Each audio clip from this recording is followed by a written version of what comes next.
Bonjour, bienvenue sur votre chaîne. Bonjour à toutes et à tous. Je vous en prie, si vous ne l'avez pas encore fait, abonnez-vous à notre chaîne, commentez, likez, partagez les vidéos, invitez vos frères, vos proches, vos amis, vos membres de famille à faire ainsi. Merci beaucoup de votre temps. Parlons Congo, l'adresse à la nation du président Félix Tshisekedi. J'ai suivi avec intérêt cette adresse. Elle était longue.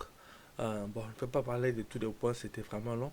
Je vais juste revenir sur quelques points qui ont attiré mon attention. Il y en a d'autres aussi, mais bon, c'était très long. C'était très long. Alors, le président était enthousiasmé de s'adresser à la nation parce qu'il a un bilan qui est positif. On va débattre sur cela. Certaines personnes ne seront pas d'accord avec le président, euh, pas avec moi, mais bon, il y a des données. Il y a des données. Par exemple, sur le plan économique, le Congo va connaître une croissance de 6% cette année, qui est presque le double de la croissance de l'Afrique subsaharienne, qui est estimée être à 3,8%. Donc, nous faisons tous face aux mêmes réalités euh, économiques et financières internationales euh, créées par la guerre entre la Russie et l'Ukraine qui a entraîné le prix du pétrole à la hausse, qui a entraîné le prix de certains produits agricoles à la hausse, comme les blés, les produits qui viennent de cette partie du monde. Euh, donc, le contexte post-pandémique du Covid-19, donc nous faisons tous face à ces mêmes réalités, mais le Congo émerge avec une croissance économique plus élevée que beaucoup de pays. L'année prochaine, l'année passée, je veux dire, on avait la première croissance économique du continent africain avec, la croissance était estimée être à 7%, je pense. Alors, euh, le président a reconnu que l'inflation a augmenté par rapport à ce qu'elle était prévue être. Donc, elle a augmenté à 11,3%, mais cela est dû au coût du transport qui est élevé. Le coût du transport est élevé parce que le coût du pétrole est élevé. Et comme le coût du transport est élevé, tout ce qui est produit et transporté, se servant du pétrole, a aussi augmenté. Donc, comme les produits alimentaires, ainsi de suite, ça a aussi augmenté. Le président a reconnu que le franc congolais a baissé par rapport au dollar de 4,2%. Donc, il a reconnu cela. C'est quelqu'un qui reconnaît la réalité, même si elle n'est pas flatteuse. Mais malgré tout cela, collaboration, avec la collaboration entre le gouvernement et la Banque centrale du Congo, ils ont réussi à stabiliser le dollar, le taux du dollar. Donc, ce qui est bien pour les familles et pour les affaires, puisque ça veut dire qu'un homme d'affaires peut exporter aujourd'hui, peut importer aujourd'hui une marchandise à 10 dollars, et puis demain ou après un mois, si le taux est toujours stable, il pourra réimporter la même marchandise au même prix. Donc il ne va pas craindre que voilà, aujourd'hui j'achète une marchandise à 10 dollars, demain la même marchandise, la même quantité va me coûter 15 dollars. Donc je ne sais pas à quel prix je vais vendre cela. Donc ça, ces calculs-là, ça ne se fera pas. C'est qui est quelque chose de bien.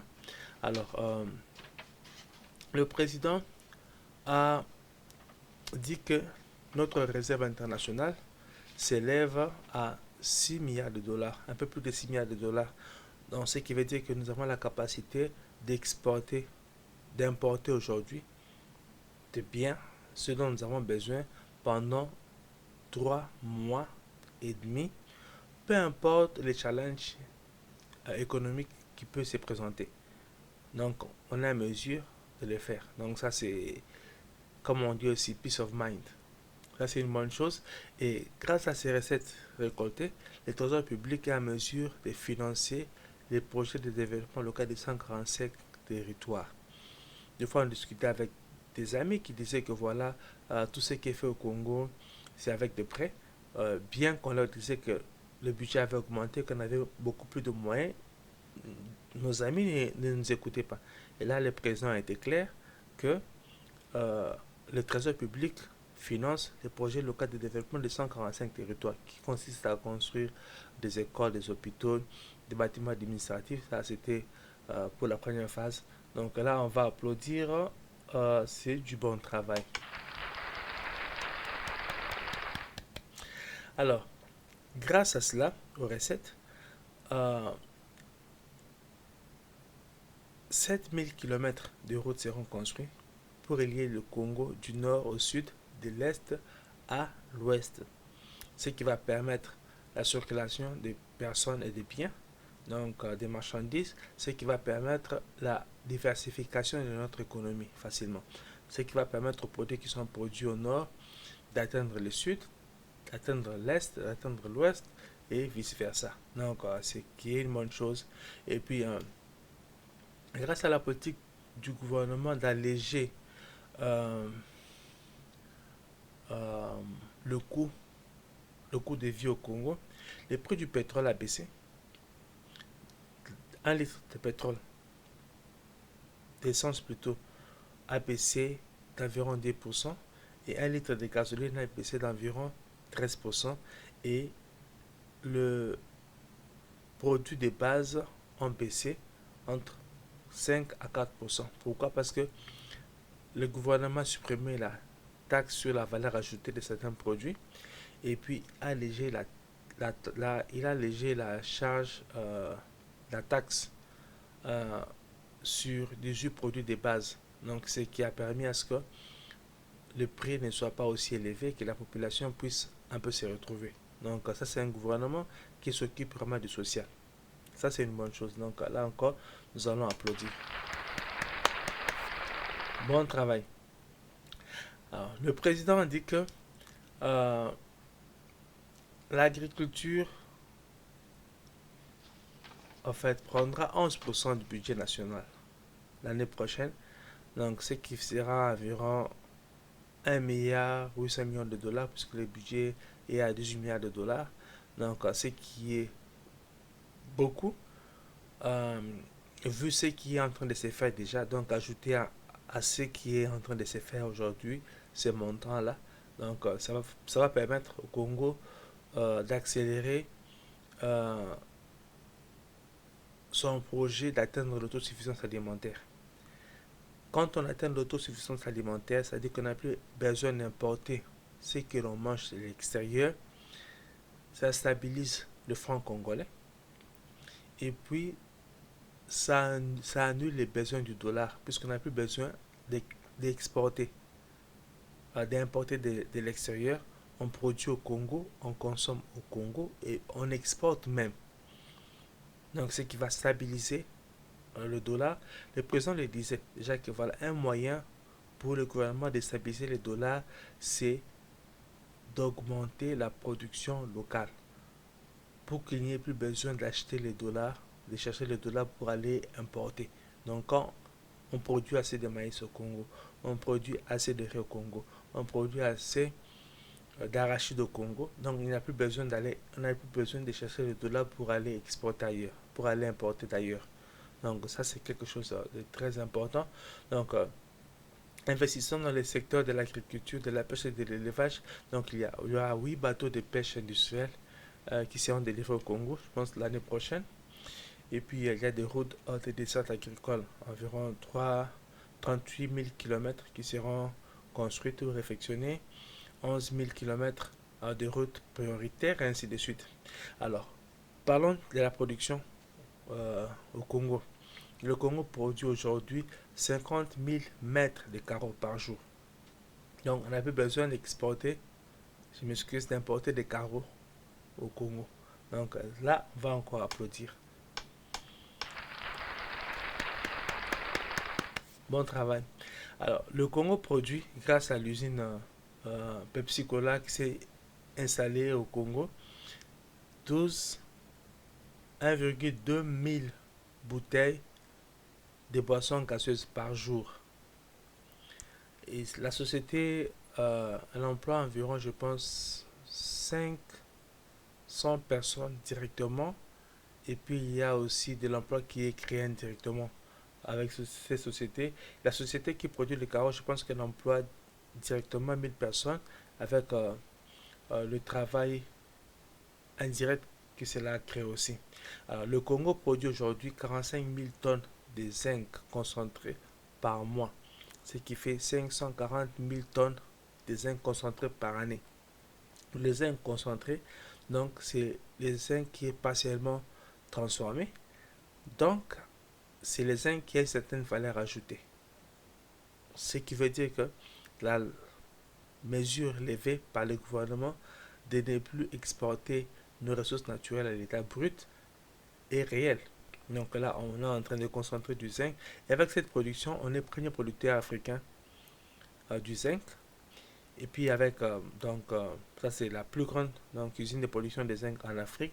Et puis l'une des usines modernes de zinc dans le monde. Et l'année prochaine, donc on va produire le zinc sous forme métallique. Donc la valeur ajoutée va encore augmenter, ce qui fait que le Congo gagnera encore un peu plus. Euh, le Congo,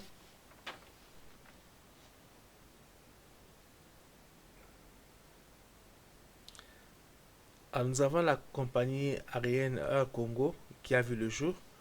Euh, en fait, ça c'est euh, une jeune venture avec Ethiopian Airlines où le Congo possède 51% de part, c'est une bonne chose. Et puis il y a Air Congo. Bon, le président a beaucoup parlé de la réforme de la justice qui doit euh, redresser le Congo. Il a parlé des hôpitaux qui sont en train d'être construits, des écoles, des ponts, des routes. Donc, en tout cas, j'ai été fier d'être congolais, d'être africain, d'être noir, d'appartenir à un pays qui est en train de faire tout ceci pour sa population. Mes amis, si je m'adresse aux Congolais, parlez avec vos amis d'autres pays africains. Il n'y a pas beaucoup de pays africains qui sont en train de faire ce que le gouvernement de Félix est en train de faire pour le Congo. Et même dans le monde, il n'y a pas beaucoup de pays qui sont en train de faire ça. Nous vivons ici aux États-Unis où le coût de vie a augmenté comme vous n'avez pas idée. Le coût de vie a augmenté comme il n'y a pas idée. Il n'y a pas de mesures prises pour que qu'on puisse acheter moins ce qu'on achète chaque jour. Au Congo, on est en train de le faire. Le président a parlé de la maternité gratuite qui est effective dans 13 provinces. Bientôt, elle sera effective dans les 26 provinces. Il y a la gratuité de l'enseignement. Donc, il a parlé de beaucoup de choses. C'était vraiment un très bon bilan. Euh, J'aimerais avoir vos commentaires là-dessus. Donc, vous, mes frères et sœurs congolais et congolaises, et aussi vous, mes frères et sœurs africains et africains. Que pensez-vous de cela? Est-ce que dans vos pays, c'est la même chose qui s'est fait? Bon, je suis un peu les informations africaines. C'est pas vraiment ce qui s'est fait dans beaucoup de pays. Je parle à certains amis d'autres pays africains. Par exemple, quand je parle à mes amis, à mes connaissances qui sont du Libéria, je leur demande, voilà, le pays de George Weah. Oh, est-ce que vous voulez vous moquer de nous? Je dis non, mais George Weah, il est libérien. Pourquoi? Parce qu'ils disent qu'il a fait un mauvais travail. Bon, je ne suis pas contre George Weah. Je suis juste en train de dire la réaction de certains amis libériens, ce qu'ils pensent. Euh, donc, je suis vraiment fier de ce que le président est en train de faire. Et je vous avais dit que à l'est du Congo, les FARDC et le Ouazalendo avaient euh, reconquis la vallée de Boumba, à la frontière avec le Rwanda. Donc, le président a parlé euh, du M23 qui avait été défait. Donc, il a parlé de ce que j'avais dit. Bon, j'espère que il va se rendre en Angola le 15 euh, janvier, donc dans 4 jours. J'espère que ça sera enfin la paix pour que les Africains, le noir, apprennent à vivre en paix, surtout quand on est voisins. Ici, on parle des Congolais, des Africains et des Afro. Euh, donc, on ne peut pas être contre nos frères rwandais, puisque ce sont des Africains. Mais on aimerait que le gouvernement rwandais change sa politique et que le gouvernement rwandais apprenne à vivre en paix avec son voisin congolais. Au lieu d'envoyer nos frères rwandais sur le sol congolais pour faire du mal à nos frères et sœurs congolais et congolaises, et certains perdent la vie. Donc on ne veut pas de cela. Nous voulons que les Noirs apprennent à vivre en paix. Pas seulement entre nous, Noirs, mais aussi avec les autres peuples de la terre. Donc voilà, ici j'ai salué la mémoire d'un grand, Bob Marley. Au fur et à mesure que j'ai écouté ses chansons, j'ai été fasciné et son image dans ma tête a changé. C'est un grand, c'est un grand et il n'y a pas beaucoup de leaders qui ont sa vision aujourd'hui. Il n'y en a pas beaucoup. Donc voilà, ça c'est la fin de notre émission d'aujourd'hui. Merci de m'avoir suivi. Donc je vous en prie, commentez, likez, partagez et abonnez-vous si vous ne l'avez pas encore fait. Donc merci beaucoup et à la prochaine.